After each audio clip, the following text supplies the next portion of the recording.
Okay. So welcome everybody. I will just get things started and then I'll hand over to Rose. So I'm Crystal. I'm one of the directors of the Charter. Many of you do know me and see me alongside Sandra quite often, who may or may not be joining today. I'm going to keep seeing more people come in. So, Rose, while I'm talking, you could admit them, I guess. Yeah, So today we're going to be talking about social mobility, and I'll let Jess introduce herself in a minute. Sorry, Rose. Rose works it's with fine. Jess, and I'm It's used to dealing with fine. both of them. Sorry. We're Um, we're pretty interchangeable now. yeah, that's good. That's good. So today's call is part of our Lunch and Learn series. So we try to do these every kind of 6 to 8 weeks to bring all of our charter signatories together to hear from an expert who's in our network to really focus on a subject that I think matters and could make a difference for your employees. We encourage you to share, listen to what Rose is talking about in terms of her kind of area of focus, and then over to you. We would love you to share what that looks like in your organization, um, any questions or concerns you have. We're recording today's call and we post it on our members hub, which is a closed group on our website so that you can access these and other future recordings and past recordings. So please use the hub or contact me to let me know. I can tell you how to access it and I might post some details in the chat. We'll also turn some of the top tips and the insight from today into a bit of a blog that we'll put on there and share with everyone as well, so that anyone that isn't able to join can get access to it. So today, obviously, we're recording really to share the insight, but this is a safe space. Just be careful and mindful when you share that this call is recorded. But if you want to continue conversations specifically after the here, you can reach out to myself or Rose, and we can continue more confidential conversations if that's more suitable for you. So over to you, Rose. Cool. Thank you so much, Crystal, and lovely to see you all today. Thank you for joining. I've been really excited about delivering this one. So yeah, let's hope we can have some interesting conversations. So we're going to be chatting about how we can improve social mobility in our workplaces, because as we know, social mobility is not a protected characteristic, and therefore it sometimes gets a little bit forgotten when we are thinking of how to build really inclusive cultures and workplaces. Um, and you'll see a little later why we're so passionate about social mobility. But it's something we just want to make sure that all organisations are considering around their recruitment and in the workplace as well. So before we dive in, I wanted to just ask you a question, really. Can you remember what you wanted to be when you were younger? Was it astronaut, footballer for some people, doctor, vet? Um, if you can, please share your younger self's dream job in the chat. I would really love to see it. Especially interested if anyone is currently in their younger self's dream role as well. So intrigued as to what that would be. My eldest son is 4. He's nearly 5. He flits between wanting to be a rocket engineer, wanting to be a gardener, and he also wants to work with his dad as well, who's a construction lawyer. So he's got a bit of studying ahead of him if that's actually what he'd like to get to.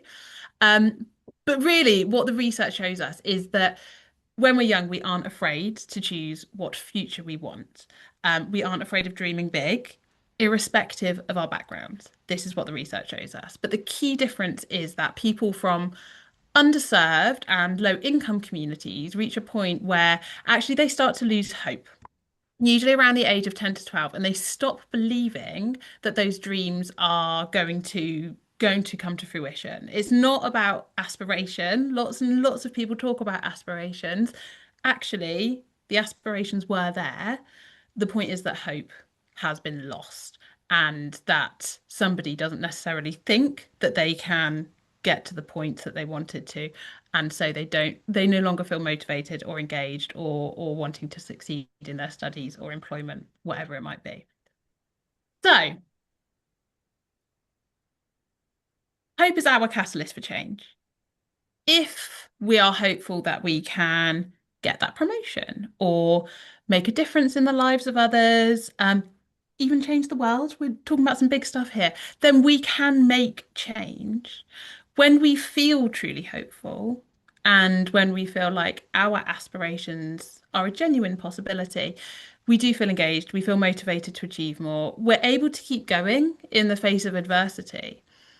But as our lovely tree diagram shows, for us to feel hopeful, we do really need solid foundations for the feeling to rest on. We need to make sure that our basic needs are met, that we feel like we belong, that we feel safe and psychologically safe within the places we live and work.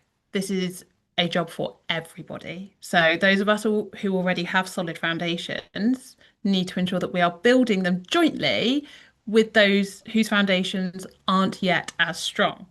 Once we can do that, once those foundations exist, hope can be restored, not eroded within the workplace. So,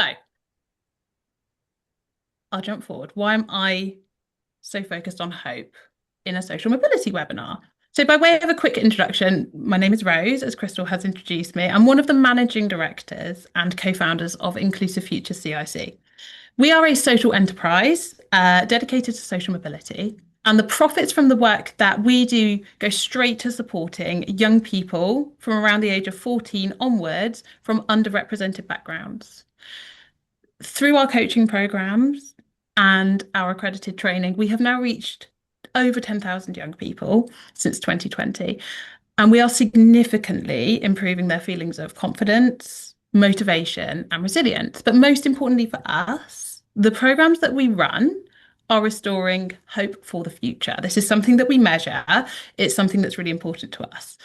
And we're improving hope for the future by what we think is a massive 86%. So before they work with us, less than 50% of the young people we coach feel hopeful about their futures. After our programs, 91% agree or strongly agree that they feel hopeful. But there is a bit of a risk that we support this amazing change for young people and then they enter workplaces that just like squash it back down again. And so hope teamed with a truly inclusive and compassionate and kind culture, they're our catalyst for significantly improving social mobility in the workplace. And I'd love all of you to leave today's webinar with a clear idea of how you can contribute to supporting hope within your workforce. But while I give you a second as well, are you able to just share in the chat what you were hoping to gain from today's webinar? It would be really nice to see, and I'll have a little look at those jobs as well. Crystal, of course you wanted to be a pop star. There's still Yeah. time. I That's mean, I am okay. not a pop star and I can't sing, but there we go. I Okay. was ambitious. Accountant, love this. Helen, have you ticked that box for yourself? I'm living my dream. You're living the dream. How exciting. I don't know how I knew what an accountant did at sort of 3 or 4, but apparently that's what I want to be. You just always wanted to be. I love that. Love it. Got doctor. I was a vet. I wanted to be a vet. I didn't do very well in science. Oh, an author. That's lovely. Dancer. Also a vet, Kerry. Okay, lovely. HRD. Okay, yeah, you're not in your dream job. You wanted to be a scientist, Rachel, but that's okay. It's nice to know what the dreams were. Although, Rachel, you work in a very sciencey organization, so there's alignment there. Okay, like this. Kaylee, you want to be a police detective. My friend is a detective, and it sounds really interesting. Well, we've got Esther here from Avon and Somerset Police. I know she's not Okay, not a detective, but still living but some is people's dream jobs. exactly. Okay. Well, thank you everyone for sharing your thoughts around what you might like to gain from this webinar. I'm going to jump us forward. It was really nice to see your dream jobs, by the way. I'm going to jump us forward to just make sure we're all on the same page, basically, before we start. So obviously today we're in really good company. Like all of you are from businesses that are leading positive and inclusive change. And I don't think that I need to explain social mobility in much depth, but just so we all have the same understanding, the Social Mobility Commission define it as the link between a person's occupation or income and the occupation or income of their parent. So it does work both ways. So someone might be from a low income background and family, and they might achieve a very different high income occupation compared to their parents. Or it might be someone from a high income background, they might pursue or hold an occupation that is less well paid than their parents. But mostly it's about improving our economic status. And it is crucial for creating a fair society. It's crucial for driving economic growth, maximizing the potential of individuals. And it does mean that talent is rewarded over privilege, and it increases productivity as well. So high mobility rates boost our GDP and they foster innovation, while low mobility limits opportunities, it fuels inequality, and it actually hinders our economic performance.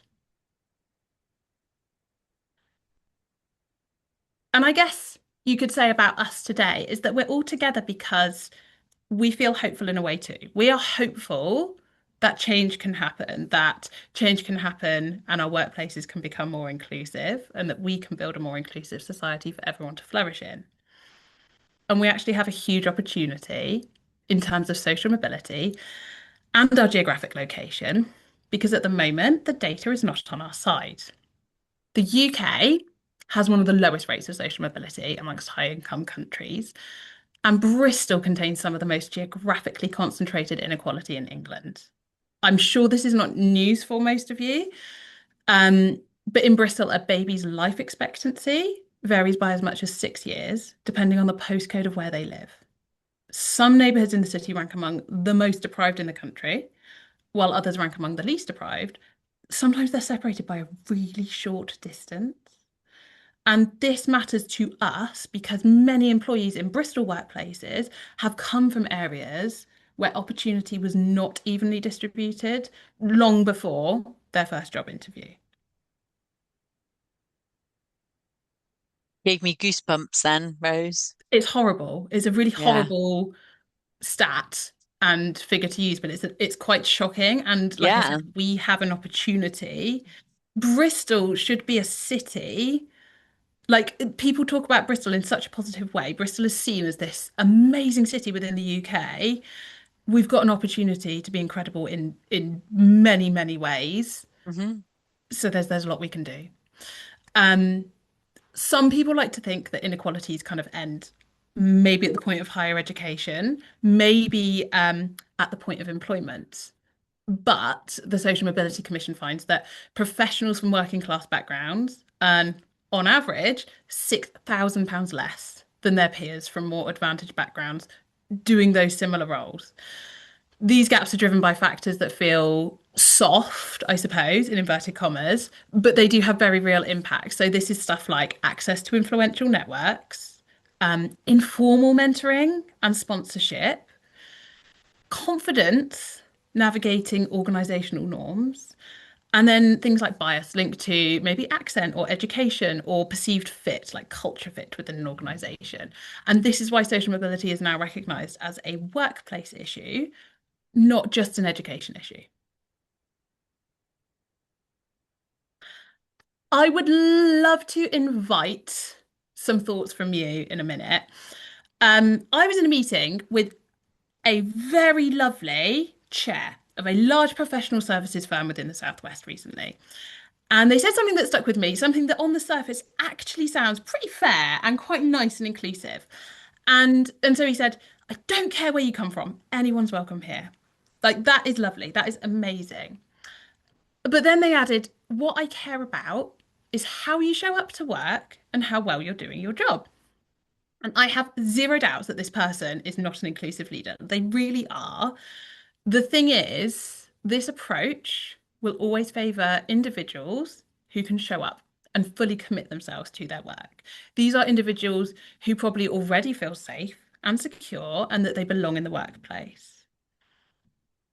But imagine how many more reserves someone might use up before they even get to work if they are potentially living in a shared bedroom, in a rented house, on a street that experiences a lot of crime, far away from the workplace. Imagine if they don't have a car and they have to catch two buses to get to work. They're worried about whether they can afford lunch because their salary goes to supporting their parents and paying rent on the family home. Compare that person to the individual who still lives with their parents and has their own bedroom with a bathroom to themselves. They don't have to pay rent. They can borrow their parents' car to get to work. They might get a lift. The differences will be huge when you think about how that person can show up. And actually, what we have found as a coaching company through working with young people is that generally young people from low socioeconomic backgrounds are rating their levels of resilience and motivation and creativity as really high. Like they know how far they have got to get to the places they've got to. They recognize how much they've achieved compared to peers who may have had it easier. So, if we're not supporting these kinds of people to succeed in the workplace, it's actually us that's missing out on these super talented, creative, engaged, resilient employees. But there are some little tweaks that we can make to better support them. So, off the back of that, and knowing that there are often some unspoken rules that might stifle social mobility in the workplace, I just wondered if any sprung to mind with you today. If you're happy to share in the chat, we don't want to name and shame. This is not about judgment. We just want to notice some common patterns that might be showing up in our workplaces or conversations. So I shared a few that I've heard from others before. My husband came up with one for me. He was like that we all have the same 24 hours in the day. Comment is a relatively well-known one. I think it burns a bit more now that I'm a parent because I fully know we do not all have the same 24 hours in a day. But yeah, if you've ever heard any over your career or any that you think still kind of stick around, please do feel free to share them in the comments. And if you're happy to, and if anybody wants to talk within this webinar and unmute themselves, would totally welcome it. Yeah, fake it till you make it. How can you fake it if you don't know what it looks like? Yeah, there's a lot around like working hard, particularly putting in the hours as well. I think the culture is changing a little bit, but I think people in leadership positions had to work hard and had to put in more hours, particularly in professional services. And they expect the same from people coming through the doors now. Just be yourself. Yes, very fair. Um, wow, Caroline, that's an interesting one. Neither of your parents were doctors. You're like a Victorian orphan. Very interesting. And yeah, I think people in workplaces and phrases that we can get used to, um, they're actually not as inclusive or as kind of blanket rules or have the same meaning for every different person, is I'd what I add want. to Megan's as well, like that's being yourself or bringing your true self or your authentic self to the Yeah. workplace seemed to be something a few years ago that was dead quite a lot. And I just think, we're all entitled to be whoever we want, whichever workplace version we want. When none of us bring our true self to work, nor should we. Um, yeah, No. I've always found that a bit jarring, I have to say. So that's a I've really definitely interesting. got different personas, and my work persona and my home persona are not the same. And I wouldn't what shout at you for not eating your dinner when we were in our lunch break. we I will don't get do to that to my kids, really. authenticity as well. It's a really interesting part of inclusive leadership, authenticity, I think. Um, but yeah, we don't feel like we can truly bring our full selves to work, I think, No, and we shouldn't expect people to do that all the time. no.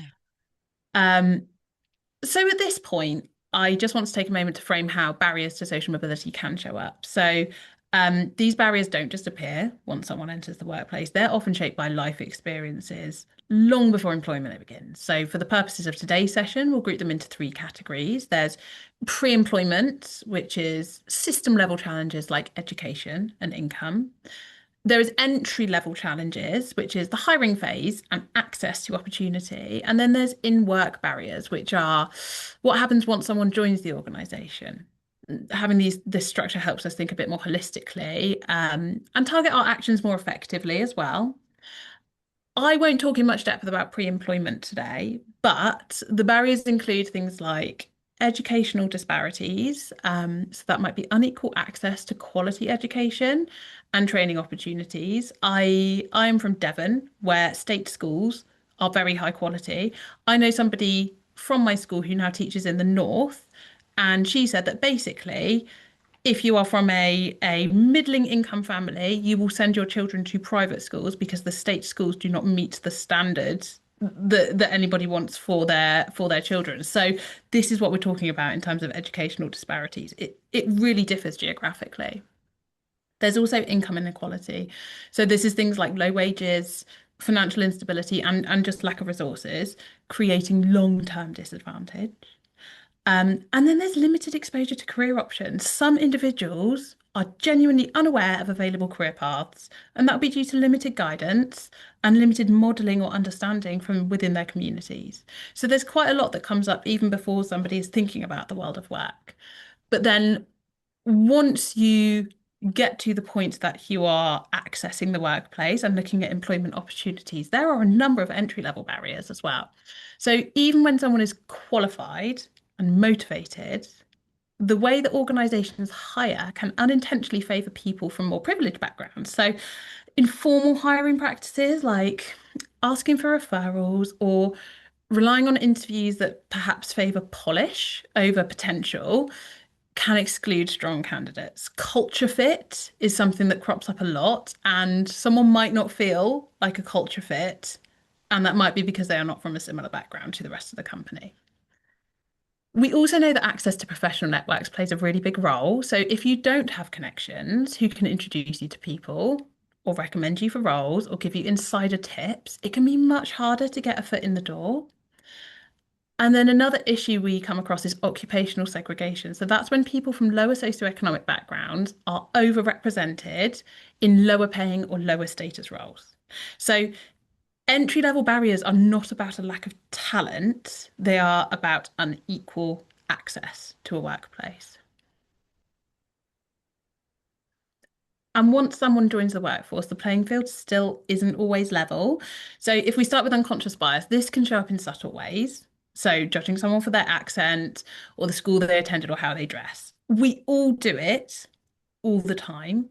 It's how our brains make sense of the huge amounts of information that they actually absorb every day. But these assumptions can influence performance evaluations or promotions or who's seen as leadership material or who you assign different work to so that somebody has more opportunities. Being more aware of how and when we do it and when bias is happening for us can help us to just reevaluate how inclusive we're really being. And then there's cultural capital. So this is the unspoken rules of behavior that dominate many workplaces. These are things like how to speak in meetings, how to self-promote, how to network. If you've never been exposed to these norms, it can feel like there's a hidden code you haven't been given. For someone who is maybe first generation at university or who's secured a job in an industry that people from their community don't work in, this feeling will be cropping up persistently and it hinders how comfortable you feel in a workplace, how safe you feel, how much you feel like you belong. And it's something the young people we coach mention a lot in their sessions. So we have a big contract with the University of York, working with their students from lower socioeconomic backgrounds.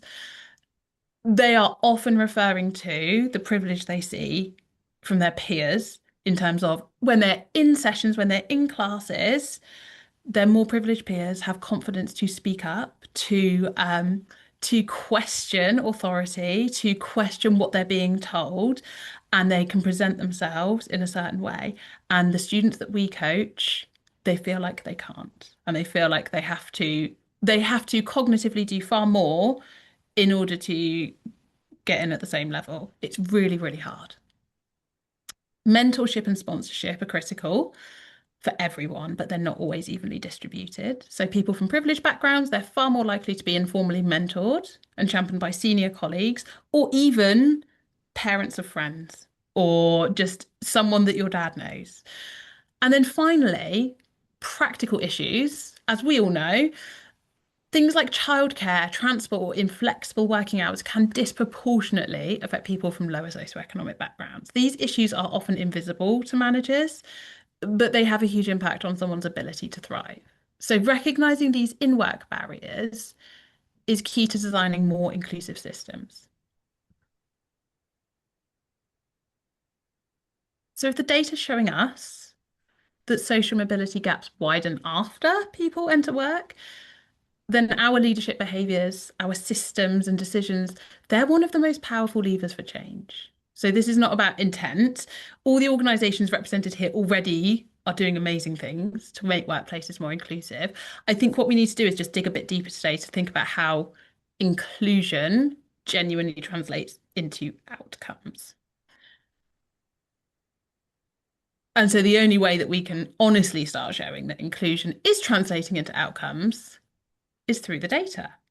I was going to pop a poll up here on Zoom, but I have not managed to do the polling tool because it took me a while to get in. So I would really welcome you to share in the chat whether your organisation, if you're aware of it, is measuring socioeconomic background. It's not a protected characteristic. It is not a requirement that companies do. However, it is one of the strongest predictors of progression rates, pay gaps over time, and attrition in colleagues from lower socioeconomic backgrounds. So if you're happy to share which best reflects your organisation today, it's a really great place to start because I think some organisations don't even know that they could be collecting this data.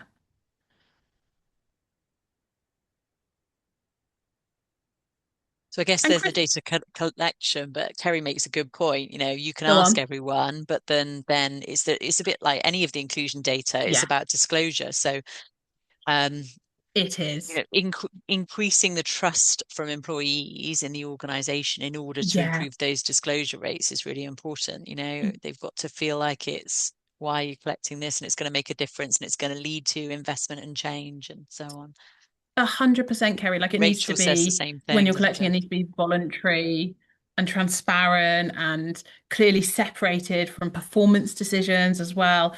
And just used to inform systems, not to label people. It needs to be collected in a really, yeah, in a very clear way. Um, for students, yes, staff, no. Thanks, Caroline. Not being measured, Megan. Does measure, it's up to the team member, absolutely. Voluntary, yeah, and it's about how do we get more people to share that information alongside protected characters, get low disclosure rates for all measures. Okay, that's interesting, Rachel. Are you all asking for this information or any of this inclusion information as part of your HRM systems, or is it as anonymized surveys? Does anyone want to raise their hand or Mm, just join in the chat in terms of if any of you've got experience of work that you've done to improve the disclosure rates? Or is it just a challenge? yeah. Esther. Hello, sorry, I just put my camera on. So we collect ours as part of our recruitment, particularly for student police officers where they're coming in to study for a degree. So I haven't looked at it for absolutely ages. I know it's been on there, and I know it will, following this call, feed into a piece of work that I'm doing around young people. So Rosemary, if you don't mind me, I'll take some details afterwards and Of think we course. can probably get in touch and start to Absolutely. develop this a little bit more particularly for Yeah. our There's young some people as well. yeah, I think that's a really, really lovely place to start and great that it's on the radar as well. And I'm interested as well, Crystal, have these measures been chatted about before within the Women in Business Charter, these things that we're collecting? Yeah, so Rose, we have a really Mm, intersectional approach, and we did a project with UE about a year or so ago, which was actually trying to understand um, how organisations can have better intersectionality and representation across their organisation. So, for mm, example, if someone says to us, "We haven't got a problem with women, we've got 50-50," and we say, "Yeah, but what women have you got in your organisation and at what levels?" Actually, a lot of the response we get is, oh, we don't have that data. So we couldn't actually get into the yeah. meat of that project because data was such a massive barrier. That project actually turned into a data project. And we have Okay. since put in place kind of some guidance, and we're hoping to get funding for some more work. But essentially, the biggest challenge is, do you have the data? Do you have a system that you can put the data in? And then do Mm, you have the tools and to give the confidence to your employees to disclose that information?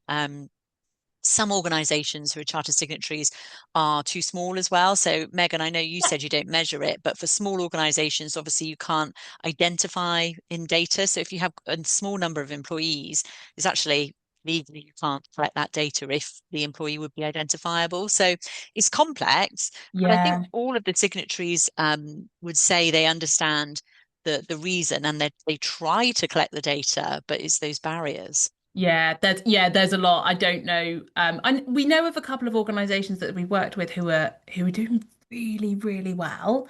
I know they wouldn't mind me mentioning, so Pernod Ricard, they're a big alcohol distributor. They take it really seriously, and it fully informs their internship and their pipeline and their recruitment processes. And so I always use them as an example and or connect people to share some stuff with them because they're doing it incredibly well. So if anyone wants some tips and tricks, I'm very happy to either So you connect mean or all share. data, not just social mobility. So they're across the board, they've identified a number of metrics that they want to measure, and they really focus on that.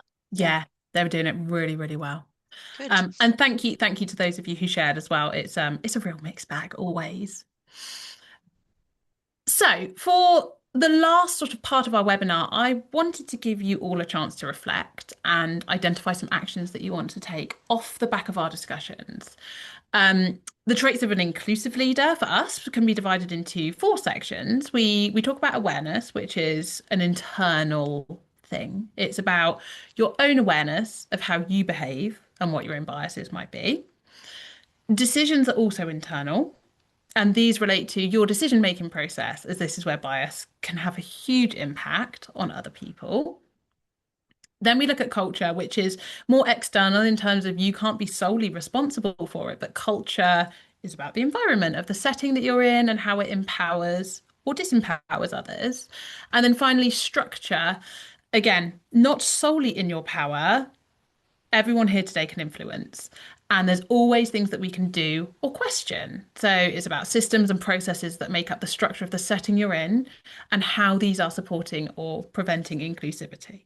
For today, we're going to examine just one of those, which is culture, that you are all able to influence in your organizations. Again, final little bit of theory, final little bit of me talking, and then it's over to you to do some reflections. But contributing to creating an inclusive culture is one of the most important roles of an inclusive leader. It's not something you can do on your own, and everybody involved needs to be committed for it to be truly inclusive. The 4 points I wanted to touch on, first of all, is being authentic, which goes back to what you were talking about, Crystal. So this is a really interesting one. I'm really interested in hearing your thoughts on this one. So first of all, psychological safety is a big part of creating an inclusive culture. Psychological safety is when team members feel fully comfortable to share their authentic selves or parts of themselves and their authentic views without the threat that they will be judged or persecuted. So when we feel the need to hide parts of ourselves, which could be our backgrounds, culture, religious, or even well-being practices, for example, this actually affects our ability to perform at our best. So this means feeling like you can speak up in a meeting or challenge an idea or take time out for caring responsibilities, for example, without worrying about whether you will be judged or ridiculed. This is a significant thing for people from lower socioeconomic groups who may carry beliefs about how they are perceived by others. And so the best way that we as leaders can help others to know it is safe to be themselves and to, I guess, show up authentically, which doesn't mean showing every single part of yourself. You are right, Crystal. But what we can do as leaders is make sure that we are showing up authentically as ourselves. So it means not putting on our own masks or bowing to perceived expectations, because when you start to challenge this yourself, you give others permission to do so as well. So just a quick example. So we recently ran a Leadership 360 with what I would genuinely describe as a unicorn company. Like, the leaders were exceptional. The feedback from all their colleagues was so very positive. They are ticking every box possible. However, there's always room for improvement, right? And what was shared was that actually the leaders could role model prioritizing personal and professional development and well-being needs a bit more. So when we worked with the leadership team, we were talking about really tiny things. This could be something as small as changing your private PT session or school drop-off to public so that people can see what you're doing as a leader. And then this lets all colleagues know that leadership can be balanced and it can work regardless of what your responsibilities are. Like, show that succession in your company is something achievable and something doable, not something that you have to work all hours for or burn out for or not have a work-life balance for. Leadership and succession planning should be about making it as inclusive as possible for all. There's also kind of an inclusive culture needs to include inclusive ways of working. So this means recognizing that some people love to work with others to generate ideas, while others really do need time alone to just think and digest information. People work at very different paces. You can probably tell. I'm quite fast paced. My husband, on the other hand, likes clarity and to slow things down. Some people like to think on their feet, others like to work more systematically and methodically, and an inclusive culture will cater for and respect those different ways of working.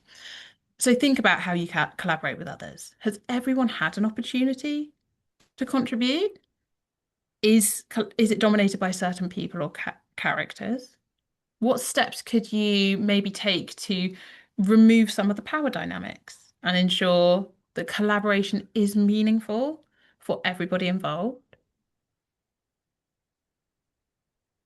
A great inclusive culture is also about challenging behavior that's not inclusive. Basically, it is up to us to be allies and to challenge behavior that you see that does not support the inclusive environment that you're trying to create.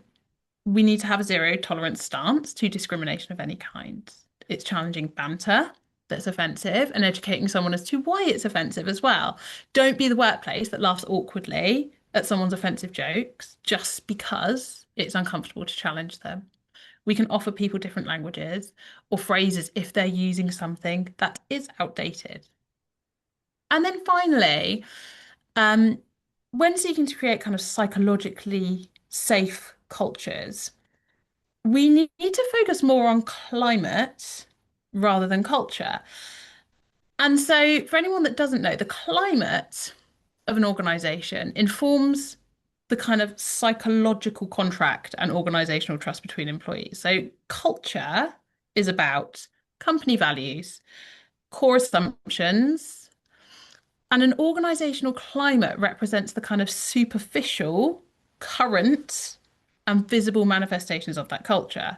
So it's the atmosphere that employees actually experience day to day. So it's a really interesting one in professional services, particularly companies like accounting companies, because a climate indicates how individuals feel about their work environment. And short-term changes like end of year, so it might be end of tax year or personal assessments coming through, they can change the climate for a short period of time. However, lots of climatic changes like that can take over and influence the culture. So while a company's culture is all about inclusion and flexibility and hybrid working and making sure everybody's involved and happy and well-being is prioritized, climate can creep in at different times of the year and affect what that culture actually is. So just because an organization says it values flexibility and work-life balance doesn't necessarily mean that employees feel it in practice. And so assessing your climate is a really interesting exercise to do. We did it with a consultancy firm that supports people with bids, and they basically said that, yeah, during that kind of going in for tenders and going in for big contracts, the climate changes and people are working late and working all hours and on their laptops for 12 hours a day, and that it was starting to creep in to their culture. So it's a little bit of reflection time on all of that. I've given you quite a bit of information, and I realise we're probably nearing time, aren't we, Crystal? So some very quick reflections here, but I think I will share these with you afterwards because what I'd love is for everybody to leave with an action from today. And so I'd like to offer you a couple of minutes to just identify some actions that will help you to contribute to an even more inclusive culture in your workplace. I'd particularly love for you to share one of your actions in the chat for a bit of collective accountability as well. And the things I'd love you to think about are what you'd like to share with your colleagues that you've learned today that you think your organisation doesn't know, or what one thing could you start doing today to maybe role model authenticity or prioritising your well-being. If you're happy to share, please do.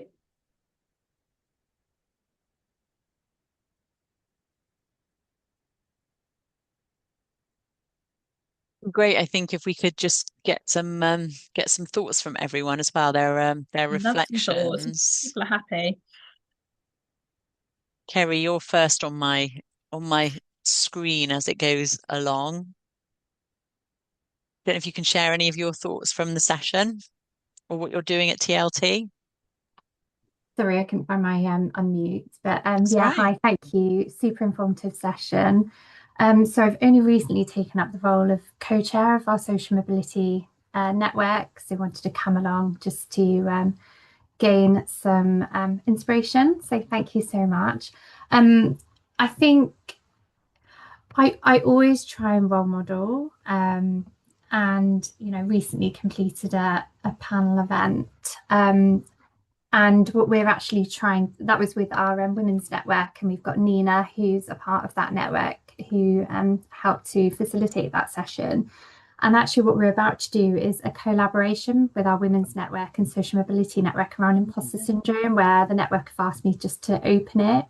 And I think what I have found is by role modeling and being open and authentic and sharing my experiences, it's allowing other people to feel like they can resonate with something and have a voice. So I think one of the things I've, really resonated here is just around that, trying to be authentic and prioritizing my own well-being. So my action, because I hope that that's something I've always been keen to do, is the openness around my lunches and gym sessions. That was one thing, because I do have that as a closed. I guess I probably put that sometimes as a close so that nobody goes and thinks, oh, is that flexible? It's the Yeah, catch-22. Thank you, Kerry. It's a really good action. Yeah, we should prioritize our well-being, and I'm really glad to hear that you do anyway. Thank you. Not all organisations have social mobility networks or resource groups that focus. So it's really interesting that you do in TLT. And it'd be nice to hear from some of the others if that's something that they have in their organisations or are thinking of. Clark Wilmot are doing amazingly. Are they? Okay. Yeah. Helen, you're next on my list. Helen Bassett. Yeah. Hi, everyone. So yeah, I have lived experience of this myself, coming from a working class family and coming into a professional environment. So I'm really proud of reaching my dream job. No one in my family's ever been to uni or anything like that. I grew up on Banjo Island, if anyone knows that in Bristol. It's a pretty rough area. I've got, earlier in my career, I probably tried to hide my Bristolian accent, whereas now I try and really role model, as we were saying, that authenticity. So we've got official social mobility networks at S&W, etc. But I'll always be happy to speak at internal events, provide that sort of coaching support, be really open about that. We get lots of volunteering sessions, and in the Bristol office particularly, we do a lot.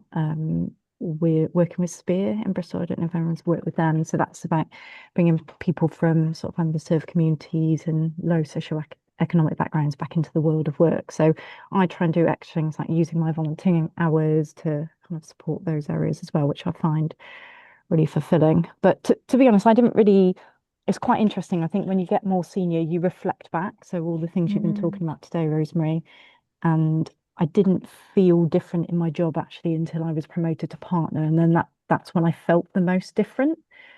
And that was when I had my sort of moment where I'm in a peer group of people who are all very different to me, and I didn't really notice that until then. Things like you asked for lines, I couldn't think of anything in particular, but I remember talking about Christmas with one of my colleagues, and I said, oh, at Christmas, it's not really a big thing for me. I don't really celebrate Christmas. I was like, I'm not really religious, but Christmas as a child I wasn't excited about, because we just have an orange and a chocolate bar and a pair of socks and a nightie. And then they were like, oh, why did you only have that? And I was like, Okay. okay, so things like that, I think later on make you realize the differences, but lots of good thoughts here. And the thing I'll take away is to try and really get that data, because I think you're right, without the data, it's hard to Yeah. see the progress, and everyone can put that effort in and role model, but if you don't see that the progress has happened and be able to measure that, it's difficult to tell. Yeah, we can't know for sure. Thank you, Helen. Amazing. Tara, you're next on my screen. I was going to say sort of similar to Helen in the fact that I was first generation university, and I remember, and it's actually given me a chance to think about how and remind myself how I felt when I started and I first started going to events and meetings and feeling like I didn't know what to do or how to talk. And I even do it now sometimes when I feel like I'm putting on a voice slightly. So I think uh, reminding myself of that. And I think we're quite good at encouraging juniors and people who have joined to come along to events and to say, like, speak to us before if you've got any worries or any questions or anything like that. But I think doing more of that and helping build people up in that respect, I think will be one of my actions from today.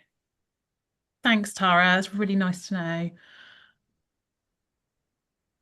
know. Nina, do you have anything to add? Obviously, we have already heard from Kerry. Yeah, sure. I think, well, my actions, I suppose, personally, I'm going to do two things. So I am quite open in my calendar about my responsibilities for my kids and pickups and drop-offs and all of those things. But I was talking to my secretary earlier about booking travel and how I don't really want to be on trains before 9 o'clock because it causes havoc at home domestically. But that's something I've told her, but I haven't put in my diary. And it's a really easy thing that I can do that then lets everyone else know that it's okay for them to do that too, and to actually travel in work time if it's a work requirement for them to be somewhere else. So that's an easy one. I am also, one of my hats is that I'm responsible for business development across the group in which I sit. And I'm going to take some time to reflect on what we've been talking about, people from different socio-economic backgrounds and the challenges that they will face walking into some of those rooms for networking events that some of their peers won't, and what kind of informal training or support we can offer. That's really lovely. I'd love to chat inclusive networking. There's some really simple tricks and tips that you can, I think, to help colleagues to network inclusively with people that are coming in, but also to give people coming in a bit more confidence with how they're networking. So do let me know if you want a quick chat on that one. We love it. Thanks. Sharon, you're next on my list. Hi. Hi. Thanks so much for today. It's been really interesting. Some stuff I know of and I do, and others not so much. I mean, things like putting your childcare in your calendar, I've definitely got better over that, but I've had my own imposter syndrome to realize that, I don't need to be seen as the perfect veneer all the time. We do some voluntary work with Bristol Works, who look at that social mobility piece, helping the NEET population within Bristol. So to expose them to opportunities, which I'm a huge fan of and have been for years. But if I think about how that translates into the work that we do as recruiters, one thing that I definitely see fairly regularly is people that don't have that social mobility don't back themselves. Therefore, they will come out and look for a sideways move because they don't have the confidence to go for the promotion. So I can see them coming. And as much as I can try in that conversation to say, well, is it worth it? I don't necessarily have the rapport because they're just approaching me to coach them through, nor quite frankly, do I have the resources to then invest that time with so many people because I see it on a regular basis. But whether or not there's an opportunity for us to identify that as a challenge for those companies carefully with Chinese walls to say, look, I'm seeing it. You might not, I'm seeing it. Yeah, that's a really interesting piece. But it's also very difficult because it's all very confidential. So I just need to mull this over. But as you've been talking, that's what's been coming to light. I'm like, right, and getting people in, we're good at because we're across this conversation. Internal promotions is less of our challenge, but actually we are anecdotally seeing it and getting that information. Just don't quite know how to do something about it. Think on this. And also just to add to that, the asking for certain salaries, like there is a clear difference between people from different socioeconomic backgrounds and what they are asking for when they go into a role. And my husband will not mind me talking about, like, he is not from a particularly privileged background, and somebody who was in the role before him, he knows they will have asked for more. And he was like, I don't think I could have done that. Yeah.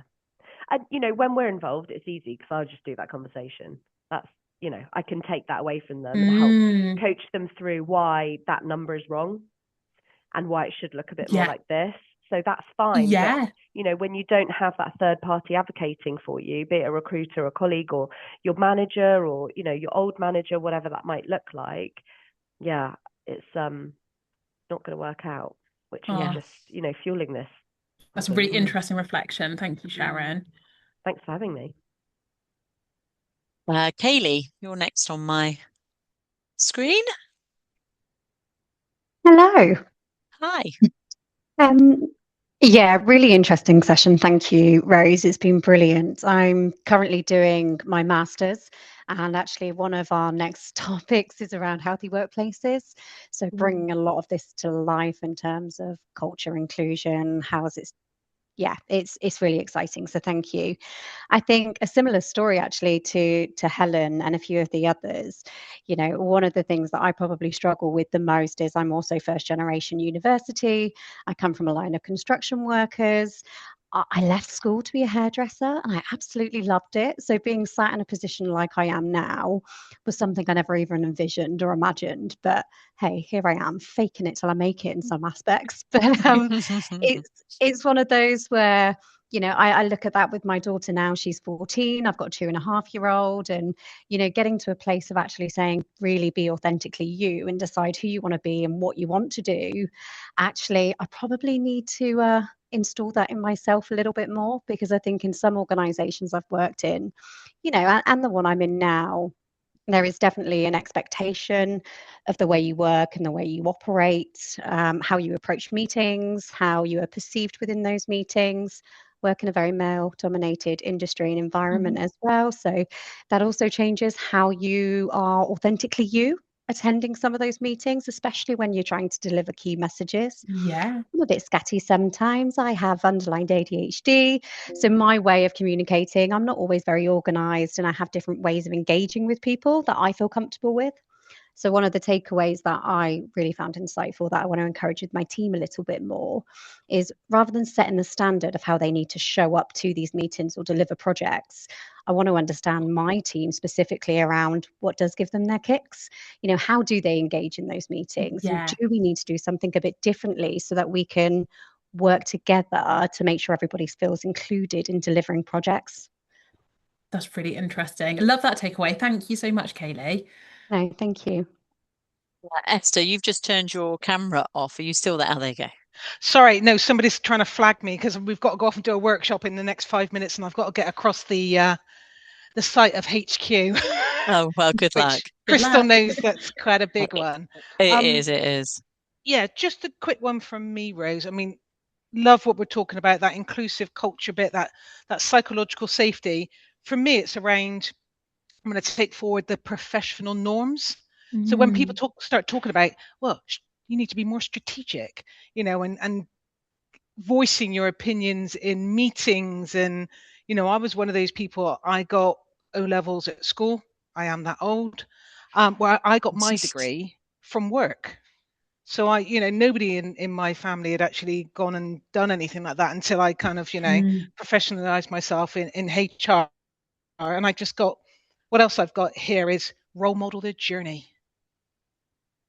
I was like, love that, because it's, again, you can still be your authentic self, but, taking people on that journey with you by saying, this is how I've navigated it. This is how I've shown up, and helping people with that conversation, as I say, because, and I think a couple of people have said it on the call, you don't always know how to show up in meetings and have those professional conversations around, can I interrupt now? Is that, that those professionalized norms for some people in meetings, whereas I think you find people from underrepresented groups just stay quiet and think, I don't want to rock the boat because what I say might be, might go against the norms of what's currently going on in the meeting. So again, yeah, just looking at that now, and funnily enough, I'm going off to do some promotion board workshops talking about authenticity.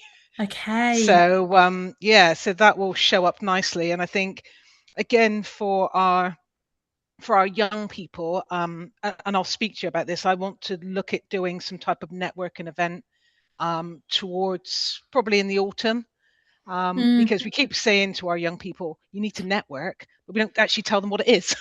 Okay. And how to do it. Yeah, it's the showing how. Also, I've got a very there's another lovely Bristol business who would happily host the networking, a very cool, accessible venue. Lovely. So potentially we can team up on that one. We shall speak on that one. But I think that's important. As I say, I know lots of people who've been in the business for a while who still don't know how to network. So we expect young people to just be able to snap and do it, and it's not a No one's doing it well. So just about, just teaching that, and just as I say, role modeling that journey, I think for me is the key takeaway from it. But I've loved everything about it, today. And thank you very much for your time. Thank you, Esther, and good luck with the HQ dash. Thanks very much. I'm going to zip off now, so apologies if you see me all of a sudden. Thanks again. Take care. Bye. Right, we haven't got around everybody, but I'm conscious of time, and everybody is off, busy.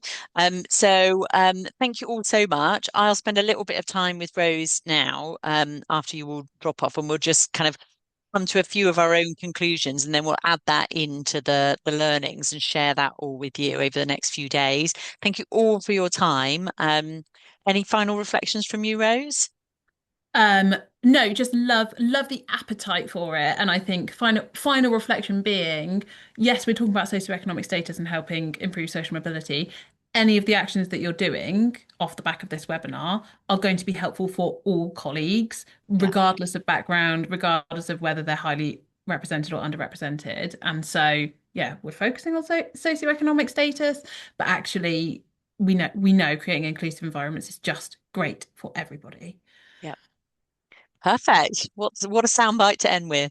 Thank you all so much, and we look forward to seeing you soon. Make sure you've booked on the Impact event in June. Thank you so much, everyone. Lovely to see you all. Bye. Bye-bye.